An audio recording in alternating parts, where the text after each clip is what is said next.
When I first got into my husband's car that morning, I wasn't expecting my life to change forever. The air was still, heavy with the faint scent of his cologne, and something else, something sweet, floral, unfamiliar. I opened the glove compartment to grab the car insurance papers, and that's when I saw it, a small, shiny tube of personal lubricant. For a moment, my mind went blank. It wasn't the object itself that shattered me, it was what it implied. After 40 years of marriage, of quiet breakfasts and shared routines, I was suddenly staring at a symbol of betrayal I could neither explain nor deny. I didn't scream. I didn't cry. Instead, I smiled faintly, the kind of smile that only women who've been lied to too many times know how to wear. I put the tube back, pretending I hadn't seen it, then changed my mind. I replaced it with a nearly identical tube I'd quietly filled with industrial superglue from the bakery's tool drawer. My hands didn't tremble. My heart didn't race. It was as if every ounce of pain had condensed into a single, cold, calculated clarity. Before you judge me, let me tell you this. Revenge isn't born out of madness. It's born out of exhaustion. A woman doesn't snap because of one lie. She breaks after thousands of small betrayals, after years of trust being chipped away piece by piece. That day, I stopped being the naive wife who waited for explanations that never came. I became the woman who would write her own ending. If you're watching this, thank you for being here. If you've ever been betrayed, if you've ever stared into the hollow of someone's eyes and seen the truth they refuse to say, then you'll understand me. Please like and subscribe, and tell me in the comments where are you listening from, because this story, my story, could belong to any woman anywhere. That night, I sat at the kitchen table. The silence in the house was suffocating, a thick fog that clung to my chest.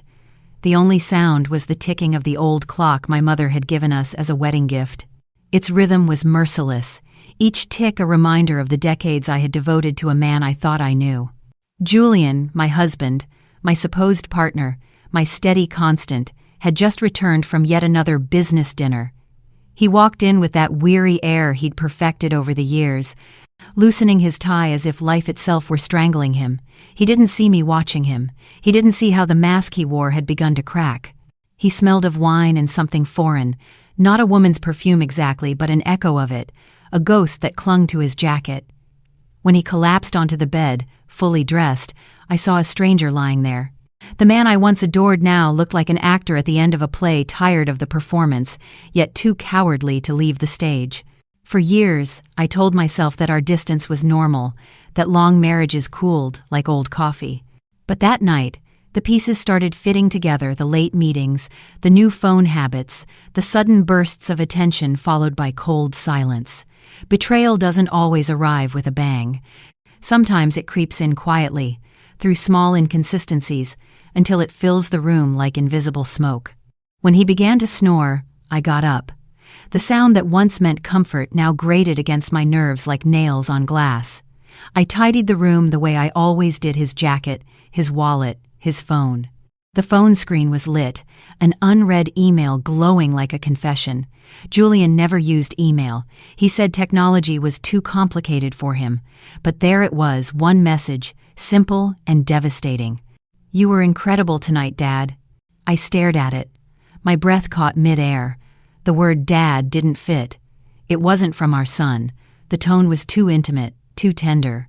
My hands trembled as I scrolled, looking for context, but there was none. Just that single sentence, a weapon made of pixels. When I looked up, I could see Julian's reflection in the hallway mirror, peacefully asleep. The irony nearly made me laugh. There he was, resting like an innocent man, while my entire world was falling apart 2 rooms away. I put the phone down gently, not out of love, but discipline. A woman raised in loyalty learns to move quietly, even when her soul is screaming. I continued cleaning, mechanically, like a robot programmed to function despite heartbreak. In his pant pocket, I found a folded receipt from a high-end steakhouse in San Antonio, dated that very night. But he'd told me he was in Dallas. 2 dinners for 2, a bottle of the same Cabernet he'd bought me for our anniversary decades ago. I took a picture of it with my phone. Evidence. Proof that my intuition wasn't madness. We always know, don't we? Women. We feel betrayal before it speaks. It's in the way they stop looking at you, the way they talk softer when the phone rings. As I walked to the garage that night, I thought about the years behind us. 40 years of building a life, of raising a son, of baking bread side by side in the early days of the bakery. And yet here I was, flashlight in hand, searching my husband's car like a detective in my own marriage. The air was heavy with gasoline and guilt. I opened the glove box and found the lubricant. Used, sticky around the edges, proof that desire still existed in him, just not for me. I took photos. The napkins beneath the seat reeked of that same sweet perfume. Every image I captured felt like a funeral photo of the life I'd lost without even realizing it. I cleaned my hands obsessively, scrubbing the invisible betrayal from my skin. Then I sat back at the kitchen table and whispered to myself, "Juliet, you're not crazy. You're finally awake." The next morning, Julian sat at that same table sipping coffee like nothing was wrong. He told me he had an important meeting. I smiled and nodded. My voice didn't betray me, though my heart was trembling. I watched him leave, the same way you watch a criminal walk free before the trial begins. When the door closed, I picked up my phone and dialed a number I never thought I'd use. Mrs. Miller, a kind friend who once mentioned a private investigator named Thomas. "Juliet, are you sure?" she asked softly. "I'm sure," I said. "I just need the truth." That's how my war began, not with shouting but with silence, with photos, with recordings, with patience. I didn't know it then, but the woman I used to be the trusting wife had already died. What remained was something sharper, colder, and infinitely more dangerous. Thomas chose a cafe that didn't ask questions, the kind of place with scuffed wooden tables, a chalkboard menu, and the comforting bitterness of roasted beans hanging in the air. I sat in a corner facing the door, fingers wrapped around a cup that had long gone cold. When he walked in medium height, steady eyes, a shirt the color of an overcast morning, he nodded like we were old acquaintances meeting to discuss the weather. We both knew this wasn't about weather. This was about a storm that had already started. I slid a small flash drive across the table, photos of the receipt, the email, the tube in the glove compartment. He scanned them without flinching, then lifted his gaze to me. "You're not guessing," he said quietly. "You're verifying." I found a grim smile somewhere inside me. After 40 years with a man, the difference is survival. He scribbled notes in a pocket notebook. No drama, no theatrics. "I'll start today," he said. If he's hiding something, he's already rehearsing for the next performance. It hit me then. I had converted my heartbreak into a project plan. There was a strange, almost managerial comfort in that. I left the cafe into a noon sun that made the city glare. Every sound felt amplified: the hiss of a bus door, the chatter of schoolchildren, a dog barking behind a metal gate. The world had the audacity to continue. I walked past a storefront and caught my reflection in the glass, a woman holding herself upright in a world that had tilted, not broken, not yet. Just learning the new gravity. Dusk found me at the bakery, sleeves rolled up, hands wrist-deep in dough. The kneading rhythm steadied me. Push, fold, turn, like telling the body to remember what it knows when the mind is unmoored. The oven's low hum made a soft chapel of the room. For years, this kitchen had been where I prayed without words. That night, it became an operating table where I dissected truth from performance. If grief is a wild animal, work is the fence that keeps it at bay. My phone buzzed near closing time. A single message from Thomas. "He's moving." There was a pin dropped on a map downtown. High-end, linen tablecloths and soft lighting. I wiped my hands, locked the door, and sat on a flour sack in the back room, staring at the blinking symbol as if it could predict the future. Another buzz. A photo. Then another. I opened them as though handling twin grenades. Julian stood beneath an awning strung with tiny bulbs, the kind meant to suggest romance. He looked lighter than he had in months, like a man who had misplaced his conscience and felt liberated by the empty pockets. Beside him, half turned toward him, hand grazing his sleeve as if by accident and not by intent, was a woman in a black dress, dark hair, red lipstick that didn't apologize. She was smiling up at him like a secret with a name. I zoomed in, and the world tilted again, not with shock this time, but with a cold, clarifying horror. It was Allison, my daughter-in-law. My mouth went dry. The sound I made wasn't a cry, it was something older, a sound mothers make when the earth itself betrays them. I pressed a palm to the steel counter to steady myself. For years I'd watched them at family dinners choreograph their distance, seat themselves apart, exchange only thin pleasantries, never share a joke. It had all been theater. Minimalist, disciplined, award-winning theater, performed in my living room. Another photo arrived. A table for two, candlelight stuttering in the lens. Allison leaned forward, her chin in her hand, the pose of a woman who wants to be looked at and already is. Julian raised his glass with a tenderness I hadn't seen in decades. It wasn't the intensity of new lust that undid me. It was the familiarity, the practiced softness of a man who knew exactly how to inhabit romance when he wanted to. He'd simply moved the choreography. The steps were the same. The partner was different. I wanted, in that instant, to fling my phone against the wall, to shatter the evidence and call it a victory. But I didn't move. When betrayal enters the room, you either scorch the earth or build a file. I chose the file. I downloaded every image, tagged them with dates and times, cataloged the metadata like a clerk filing away lives. Precision isn't coldness, it's armor. After midnight, the video came through a jitter of shadows and light, long lens patience, the angle of someone who knows where to stand to hear the truth without being seen. There was laughter, the kind that lives in the back of the throat, intimate, unguarded. Allison leaned into him, whispered something, and Julian laughed, head tipped back the way I remembered from our first summers. He opened the car door for her, hand careful at the small of her back. I rewound and watched the gesture again. In kindness, there are fingerprints. I recognized his.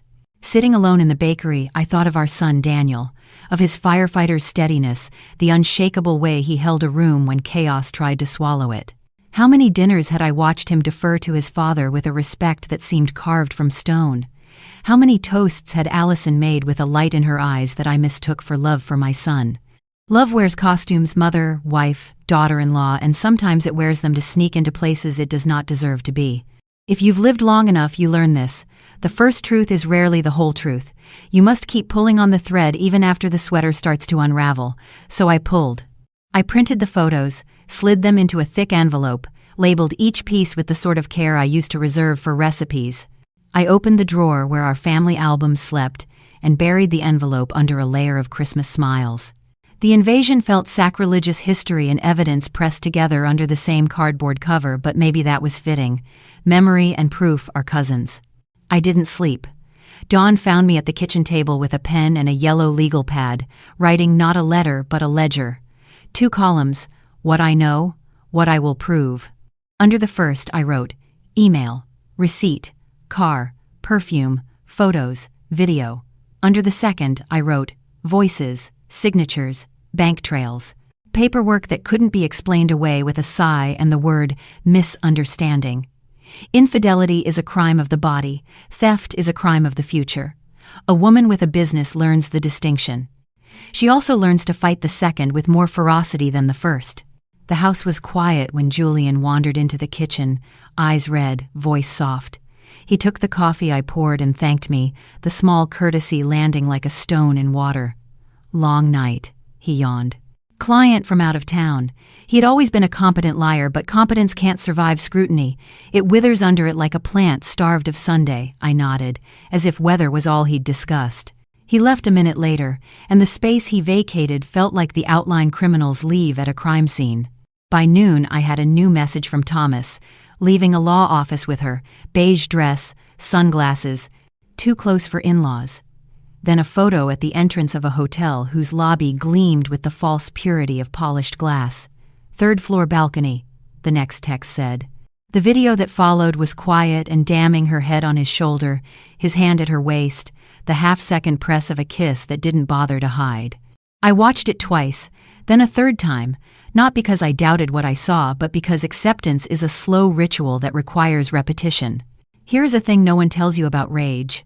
The hottest part of the fire burns clean. My anger cooled into something diamond hard. I emailed my accountant for copies of recent filings, for a routine audit, texted my attorney an innocuous message about updating our documents, and put a fresh battery into the old digital recorder I kept from Daniel's. College days. Insurance? defense, offense, 3 lanes, 1 road. At closing time, Mrs. Peterson stopped by for flan and gossip. God bless her good heart. She said I looked tired. I told her the ovens were running hot. That wasn't a lie. Heat was everywhere now under my skin, in the walls of my house, in the copper wires of plans I had started threading through our life. People think revenge is a bonfire. It isn't. It's a kiln.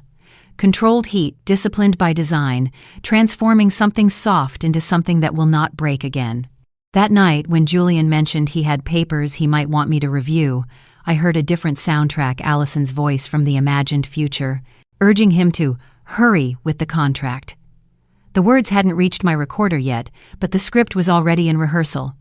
He smiled the way men smile when they think they're still directing the play. I smiled back the way women smile when they've already bought the theater. I washed the dishes slowly, letting the water run over my hands, steadying the tremor I refused to show. I thought about the tube I had swapped, the glue coiled inside like quiet lightning. Not because I wanted spectacle, but because I wanted certainty. Sometimes you need the world to leave a mark that even liars cannot deny. When he finally slept, the house spoke in clicks and sighs, an old structure settling around a new truth. I stood in the doorway and watched the rise and fall of his chest. For years I had fallen asleep to that rhythm. Tonight, I measured it. Like a conductor who knows the piece is almost over and is already thinking about the silence that follows. Sleep became a memory. The house would creak, the fridge hum, and I'd lie there listening to a life that no longer fit its frame. By sunrise, I had already brewed coffee and baked 2 loaves for the morning customers. The rhythm of routine was my disguise.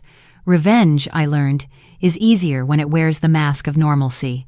Julian stumbled into the kitchen, his tie loose, eyes red. "Morning," he mumbled. His hand brushed mine as he reached for the coffee pot, a touch so casual, so practiced, it almost made me laugh. How many times had he done that same gesture before heading to her? He sat down, sipping his coffee, reading the paper upside down, pretending life was unchanged. I wanted to scream, "What are you pretending for, Julian?" But instead, I placed 2 fried eggs in front of him, just as I had every morning for 40 years. "I've got a meeting in Dallas today," he said without looking up. I stared at him, studying the line of his jaw, the faint twitch near his temple when he lied. "Be careful," I whispered. The words were almost a prayer. Not for his safety, but for the calm it took not to shatter the mug across his face. When the door closed behind him, I exhaled for the first time that morning. The house sagged into silence again. Betrayal has a sound. It's the echo of a door shutting on trust. I stood in the doorway, feeling the quiet press against my chest, and thought, this can't go on. That was the moment I stopped being his wife and became his reckoning. By noon, my phone vibrated. A message from Thomas. "Mrs. Roberts, you should see this. There was a photo attached." Julian in his gray shirt, the one I had ironed that morning, standing in front of a notary's office with Allison. Her beige dress clung like vanity itself, sunglasses large enough to hide shame. They were too close, bodies tilted. The kind of angle that only exists between people who share a secret. Thomas's text followed. They seemed to be discussing documents. Something official. My heart began to pound, not from jealousy now, but from calculation. I thought of the bakery's ownership papers, the chain of stores I had built from the ground up. Julian had never cared for contracts or cash flow before. But Allison? She had always been ambitious, always asking about percentages and property, about how I expanded without investors. My gut clenched. This wasn't just infidelity. This was a heist. By evening, Thomas confirmed my suspicion. "They visited the same lawyer your company uses," he said over the phone, his tone cautious. "From what I overheard, they're preparing a fake transfer agreement. He told her you'd sign anything he put in front of you." His words landed like stones on my chest. I gripped the edge of the counter, the metal biting into my palms. All those nights I'd stayed awake balancing numbers while Julian snored beside me. He hadn't even known how to file the taxes properly. And now he planned to steal the one thing I had built without him. That night, I replayed the video Thomas had sent. Allison laughing, Julian's hand brushing hers, the two of them leaning over a pile of papers as if conspiring against an empire. My empire. For years I had told myself Julian didn't understand my world, the invoices, the ovens, the endless bookkeeping. Now I realized he had understood perfectly. He just waited until it was profitable to betray me. I stared at my reflection in the bakery's display window, the neon open sign flickering faintly behind me. My eyes looked different, colder, sharper. Not the eyes of a victim, but of someone preparing for trial. I whispered to my reflection, "If you take everything from me, I'll make sure you have nothing left to take." The next day, Julian came home late. His shirt smelled of wine again, but there was something new in his smile, a kind of rehearsed gentleness. He held a thin folder. "Juliet," he said softly, "I need you to look over some business documents. Just formalities. You're the numbers expert." I looked up from my tea, feigning fatigue. "Of course," I said. "Leave them on the table." He smiled, relieved, a man mistaking mercy for weakness. When he went to bed, I opened the folder. The top document was labeled Transfer of Assets, Preliminary Draft. My name was printed neatly under the line Co-signer. The signatures were missing. Not yet executed. It was like looking at a loaded gun that hadn't been fired. I took photos of every page, my fingers steady as ice. Then I slid the papers back and smoothed the edges, exactly as they had been. A woman who knows how to bake knows precision. One wrong move, and everything collapses. At midnight, when Julian's snoring filled the house again, I sat at the table and made my plan. Not a fantasy of chaos, but a blueprint of control. Step 1. Record. Step 2. Expose. Step 3. Reclaim. Step 1 was easy. I retrieved Daniel's old recorder from the attic, the one he had used in college to capture lectures. It still worked. I tested it once, the red light blinking faintly like a heartbeat. I hid it in our bedroom, behind the bookshelf beside the headboard, right beneath the family photo of us four smiling at Daniel's wedding. The irony wasn't lost on me. I placed the recorder carefully, adjusted the frame, and whispered into the dark, "Tell me your secrets, Julian." By morning I had a new rhythm: work, watch, wait. Each day I baked dozens of loaves, greeted customers with my usual warmth, then went home to listen. At first there was nothing, just footsteps, the rustle of papers, the hum of his late-night calls. But one night, around 11 p.m., I heard her voice through the static. Allison, whispering, laughing softly. "Dad, you're too slow, we need to hurry before she catches on." Then Julian's reply, tired but determined. "Don't worry, she trusts me completely. By next week, it'll all be done." The sound of their laughter filled my ears like acid. My own husband and my son's wife plotting to erase me not just from love, but from my life's work. Betrayal, I realized, doesn't just destroy, trust, it rewrites history. And I wasn't going to let them rewrite mine. I copied the audio to my flash drive, time-stamped it, and labeled it, "The Truth, Part 1. It felt clinical, detached, but inside, a storm was building. This wasn't about revenge anymore. It was about justice, cold, merciless, undeniable. That weekend, Mrs. Peterson came by the bakery again. She told me people in town were talking about how successful I'd become, how proud Julian must be. I smiled and thanked her. But that night, as I stood alone in the kitchen, her words echoed in my head like a cruel joke. Proud, if only she knew. At the same time, Thomas messaged again. "They'll act soon," he warned. "He's setting up the meeting with the notary. Be ready." I was ready. I had already prepared the final piece, the trap. I sat at the kitchen table under the yellow light, the shadows long and familiar. Julian stumbled in from the living room, half drunk, mumbling something about a client. He left his keys on the counter, the same keys that unlocked his car. The same car where I had first found the proof of his betrayal. I stared at them for a long moment. My heartbeat slowed, not from fear, but from precision. Then I stood up. The night outside was silent, except for the sound of crickets. The garage smelled faintly of oil and sin. I opened the SUV door, reached into the glove compartment, and there it was again, the tube. Still there, still mocking me. I held it, turned it under the dim light. The cap had a faint trace of that same sweet perfume. I smiled. And then, I replaced its contents once more. Not with anger, but with purpose. When I walked back into the house, I felt the weight of the world settle into place. Every step from that moment on would lead to truth. And for the first time in months, I felt calm. Not because I had forgiven him, but because I finally understood him, and that made me dangerous. The dawn broke gray and hesitant, the kind of morning that doesn't yet know whether it wants to be gentle or cruel. I was already awake, sitting at the kitchen table with my hands wrapped around a cold cup of coffee. My thoughts were methodical, lined up like soldiers before battle.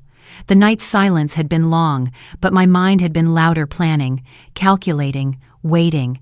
Julian came down the stairs, yawning, adjusting his shirt collar, pretending he was still the husband he used to be. "You're up early," he said, pouring himself coffee. "I couldn't sleep," I replied. He smiled faintly. "Nervous about your big meeting in Nashville?" Ah, so he had been listening last night. I had told him I'd be traveling for a business signing, a story I planted carefully, the kind of lie that smells so ordinary it becomes invisible. "Yes," I said softly. "I'll leave this afternoon." He looked relieved. It was subtle, just a loosened shoulder, a lighter exhale, but I saw it. The relief of a man who believes his path to sin is clear again. "Don't worry about dinner," he said, taking a long sip of coffee. "I'll handle it." "You're sure?" I asked, feigning mild surprise. "You never cook." He chuckled. "Maybe I'll order something nice. You deserve a night off." I smiled, a gentle curve of lips concealing the hurricane behind them. "Thank you," I said. "You always know how to take care of me." The irony nearly choked me. When he left for work, I moved quickly. I checked the hidden recorder battery full, still blinking red. Then I walked to the stove, where the oil pan sat waiting. The plan was simple but elegant. Smoke, panic, exposure. A trap not of violence but of truth. Betrayal, after all, is a theater of illusion. You can't destroy illusion with argument, you must burn the stage. I tied a thin string to the stove's igniter switch, ran it toward the open window, and attached it to an old coffee can filled with weights. A single pull would trigger the flame remotely. The smoke would rise fast, thick and black, forcing the neighbors to react. I tested it once, carefully. The faint flare of oil, the curl of smoke, it worked perfectly. I shut it down, cleaned the area, and checked again that no trace was visible. When I was done, I looked around my kitchen, at the curtains, the dishes, the photo of Daniel on the fridge. Everything so normal, so heartbreakingly ordinary. But this house was about to become a stage. Before leaving, I placed the final piece of my plan. I left my purse deliberately open on the sofa, with my travel ticket visible inside, in case Julian checked. He would believe every word. Because cheaters always believe they are the smartest person in the room. At 7 a.m., I stepped outside. The air was crisp. Across the street, Mrs. Peterson's curtains swayed slightly. I walked to her door, knocked twice. She appeared in her robe, surprised but kind as always. "Juliet, what on earth are you doing here so early?" "I need to ask a favor," I said quietly. "May I stay here for a few hours? I need to watch something." Her brow furrowed. "Watch something?" "Yes," I said simply. "Please, don't ask questions yet." Mrs. Peterson had known me for 30 years. She'd seen me raise a family, build a business, survive droughts and disappointments. She didn't ask more. She poured me coffee and led me to the window. From there, I could see my own house perfectly, the garage, the kitchen window, the driveway, every detail of the battlefield. Time crawled. The morning sun rose, turned golden, then pale. I waited, pretending to read a magazine while my eyes never left the driveway. My heart was steady. Rage had long since turned into resolve. At exactly 10:12 a.m., a yellow taxi stopped in front of the house. My stomach tightened. The door opened, and there she was, Allison, my daughter-in-law, wearing a light floral dress and sunglasses that couldn't hide shame if it tried. She glanced around nervously, then walked briskly toward the front door. Seconds later, Julian appeared in the doorway, looking around like a thief expecting applause. He ushered her inside, hand on her back, same familiar tenderness that once belonged to me. Mrs. Peterson gasped softly. "Juliet," she whispered. "Isn't that—" "Yes," I said, my voice calm but firm. "That's her." I put on my headphones, connected to the live recorder app. Through the soft static came laughter, hers light and cruel, his deep and indulgent. Then Allison's voice. "Finally, no more sneaking around hotels, the old hag's gone." The words cut, but I stayed still. Every word she spoke was another brick in their own prison. Then came the sound I had dreaded yet anticipated, the creak of the bed, the intimate rhythm of betrayal. I took a deep breath. I didn't need to hear more. It was time. I reached for my phone, opened the app, and pulled the virtual trigger. The coffee can tipped, the string tightened, a click from the stove. Then, a second later, the low roar of fire catching oil. Black smoke began to pour from the kitchen window, swirling upward like a dark flag. Mrs. Peterson cried out, "Juliet, your house, it's on fire!" "I know," I said quietly. Within minutes, the neighborhood erupted. Shouts, running footsteps, the shrill panic of people trying to do the right thing. Someone screamed, "Call the fire department." Another shouted, "Juliet's house is burning." And then, the wailing siren. My heartbeat quickened, not with fear, but with the rhythm of justice. In my headphones, chaos broke out inside. Allison screamed, voice high and cracking, "Julian, we're stuck! Oh my God, it's burning!" Julian cursed, shouting, "Don't move, wait, it's not coming off." I closed my eyes. The superglue had done its work. Their bodies, bound together by their own desire, now trapped by the proof of it. The poetic symmetry almost made me laugh. Outside, the red truck skidded to a halt. Firefighters jumped out, shouting orders, hoses uncoiling like serpents. And then I saw him, Daniel, my son. My brave, beautiful boy, in his fire chief uniform. He leapt out of the truck, commanding his team with that calm authority that used to make me proud. He didn't know yet what waited for him inside. My throat tightened. I wanted to run, to stop him, to protect him from the truth. But some truths can't be protected from, they must be faced. Daniel swung the sledgehammer, broke down the front door, and disappeared into the smoke. For a few seconds, everything went silent. Then came the sound shouting, disbelief, the kind of stunned noise men make when they walk into something that doesn't fit the laws of decency. Through the headset, I heard Daniel's voice crack, What is this?" Followed by another firefighter's shocked murmur, "Oh my God." The scene was chaos, a humiliation so vivid it burned without flame. I didn't see it directly, but I could imagine it perfectly. My husband and my daughter-in-law, naked, stuck together in the bed of betrayal, their faces pale, their eyes pleading for mercy that would never come. Outside, the neighbors began to gather, whispering, gasping. Someone shouted, "It's Julian and Allison. My God, it's them." Another voice misses.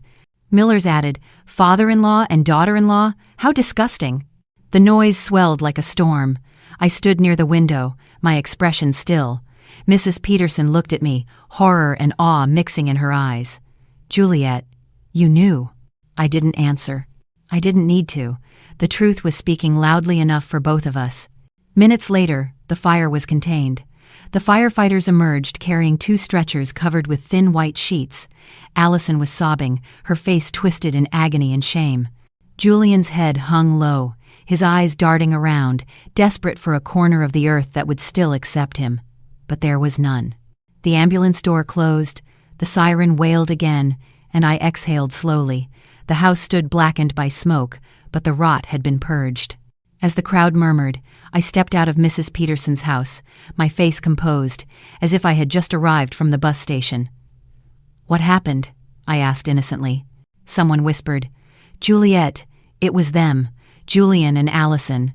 I gasped softly, letting a single tear slip down my cheek. A performance for them, not for me. Inside, I felt neither joy nor sadness, only closure. Because justice, when it finally arrives, doesn't always roar. Sometimes it just exhales, and the world exhales with it. The hospital smelled of antiseptic and shame. The hallway lights buzzed overhead, flickering slightly, as if the building itself was uncomfortable with what it had just witnessed. I sat in a hard plastic chair, hands folded neatly on my lap, while murmurs rippled through the corridor. Everyone knew what had happened. The story had already escaped, carried on whispers, half-truths, and the irresistible hunger of gossip. When the doctor finally came out, sweat darkening his collar, His eyes avoided mine. "Mrs. Roberts," he said carefully. "They're stable. We managed to separate them. The burns are minor, but the skin, well, it'll take time to heal." I nodded slowly, pretending to care, because that's what a wife is supposed to do. "May I see them?" I asked, my voice gentle. He hesitated. "Are you sure you want to?" "Yes," I said. "I need to." The nurse led me down the hall, pity in her eyes. She handed me 2 tubes of ointment. "For the wounds," she whispered. "It'll help with the burning." I smiled faintly, thanking her, and when she turned her back, I slipped them into my purse, replacing them with the tubes I had prepared earlier, ordinary mustard in the same packaging. The color, the consistency, identical. I walked into the room. Julian lay there, pale and bandaged, his face ashen. Allison sat up on the next bed, eyes swollen from crying. The room stank of guilt and disinfectant. They both looked at me like frightened animals caught in a trap. Julian tried to speak. "Juliet, I can explain." "No," I interrupted softly. "You can't." Allison whimpered. "I'm sorry, please." I turned to her, eyes calm. "You'll have to live with what you've done, Allison. That's punishment enough." I placed the 2 tubes on the table between them. "For your wounds," I said. "The nurse asked me to bring them." Julian's trembling hand reached out. "Thank you," he murmured. The gratitude in his voice almost made me laugh. I left the room before they could see the small, cold smile that crept across my lips. Minutes later, from the hallway, I heard the screams. High, desperate, guttural. Allison's first, then Julian's. "It burns! It burns!" The nurses rushed in, chaos exploding behind the door. I stood in the corner, silent, listening as the universe evened its balance. When the doctors shouted for cold water and ointment, I whispered to myself, "Poetic justice always stings." An elderly woman sitting nearby leaned toward her son, whispering loudly, "Aren't they the father-in-law and daughter-in-law from the fire?" Her son nodded. "They say the whole town's talking about it. Serves them right." I didn't move. I didn't gloat. I simply watched as the ambulance doors swung open again, as the gurneys rolled out, as the hospital murmured like a hive. The story was already out there. Viral. Unstoppable. And just as I turned to leave, I saw Daniel, my son, walking down the hall, his uniform still stained with soot from the fire. His eyes were hollow, his shoulders sagging under a weight no man should have to carry. "Mom," he said, his voice breaking, "why did it have to be Dad? Why her?" I looked at him for a long moment. Then I placed my hand on his shoulder. "Because, son," I said quietly, "some people mistake kindness for weakness, and they forget who taught them how to fight." He didn't answer. He just nodded once and walked past me, into the room where the 2 people who had ruined his life were still screaming. A week passed, then 2. The scandal refused to die. It bloomed like wildfire through the town, at the market, at the post office, even at church. People whispered, "Julian Roberts," the way one might whisper, "betrayal." And when they said Allison, they lowered their voices, as though the word itself was indecent. I stayed silent through it all. I didn't need to defend myself. The truth had already done that for me. The bakery, ironically, had never been busier. The same people who used to pass by without stopping now came in for coffee, pastries, and sympathy disguised as curiosity. "Juliet, dear, you're so strong," Mrs. Miller said one morning. "After all that humiliation, to keep working like this." I smiled. "Work heals everything, Mrs. Miller, even betrayal." I wasn't angry anymore, just empty. Sometimes I'd find myself kneading dough and realize my eyes were wet, not from sadness, but from the simple act of remembering what love had once felt like. There's a strange peace that comes after devastation, a quiet knowing that nothing worse can happen now. Daniel moved in with me a few weeks after the incident. He didn't say much. We worked side by side in the bakery, 2 ghosts pretending to be whole. When customers asked about Allison, he just nodded politely and changed the subject. I didn't press him. Some wounds heal in silence. At night we would eat simple meals, rice, eggs, bread, fresh from the oven. One evening he looked up from his plate. "Mom, can you make flan this weekend?" I smiled for the first time in weeks. "Of course, but you'll help me stir the caramel this time." He nodded. "Deal." That moment, small and tender, was the first flicker of light in our new life. Months passed, the seasons shifted, the bakery grew. I hired new staff, expanded orders to more hotels, and replaced the smoke-stained curtains with bright yellow ones. Every corner of the shop was alive again, sweet smells, warm chatter, the hum of ovens. Sometimes people still asked about Julian. "Where is he now?" they'd whisper. I would shrug. Somewhere learning how to live without lies. As for Allison, no one dared mention her name anymore. She had left town. Good. On Sundays, I started going back to church. I didn't pray for forgiveness or revenge. I prayed for peace, for the strength to keep building a life that no longer included the people who had tried to destroy it, and for Daniel, my son, my anchor, to find joy again. He did, eventually. I saw it in the way he smiled again when customers joked with him, in how his shoulders relaxed when the bakery filled with laughter. The darkness had lifted, bit by bit. One evening, as we closed up shop, Daniel turned to me. "Mom," he said, "I never told you this, but you saved us." I looked at him, puzzled. Saved us? Yes, from living in lies, from pretending everything was okay. He paused, his voice steady but warm. "You did what needed to be done. I'm proud of you." I didn't answer. I just smiled and reached for his hand. For the first time in months, I didn't feel like a victim or a widow or a woman scorned. I felt like myself again, a survivor who had rebuilt her world one loaf at a time. One quiet afternoon, as the sun set behind the bakery, I looked at the photo on the wall, me, Julian, Daniel, and Allison, smiling on Daniel's wedding day. I didn't take it down. I kept it there as a reminder, not of pain but of clarity. That photo represented everything I had learned, that betrayal can wear a familiar face, that silence can be louder than screams, and that sometimes justice doesn't come from the courts, it comes from a woman who refuses to be erased. I turned the open sign on the door to close it, wiped my hands on my apron, and whispered to myself, "It's over." Because it truly was. The house was gone, the marriage was ash, but I still had what mattered most: my work, my dignity, and my son. I walked to the front window, watching people pass by with pastries and laughter, and thought perhaps this is what freedom looks like. Now, when I tell this story to you, whether you're listening from New York, Tokyo, or some quiet little town, it's not just a confession, it's a lesson. If you've ever loved someone who betrayed you, remember this: you don't have to destroy yourself to prove your worth. Sometimes, standing up, surviving, and smiling again is the loudest revenge there is. So thank you for listening. Tell me in the comments where you're watching from. Tell me if you've ever had to start over from nothing. And if you liked this story, don't forget to subscribe. There are more stories of love, betrayal, and rebirth waiting to be told. Because sometimes, the quietest people have the loudest lives. And sometimes, the woman who bakes your bread is also the one who burned her past to start again.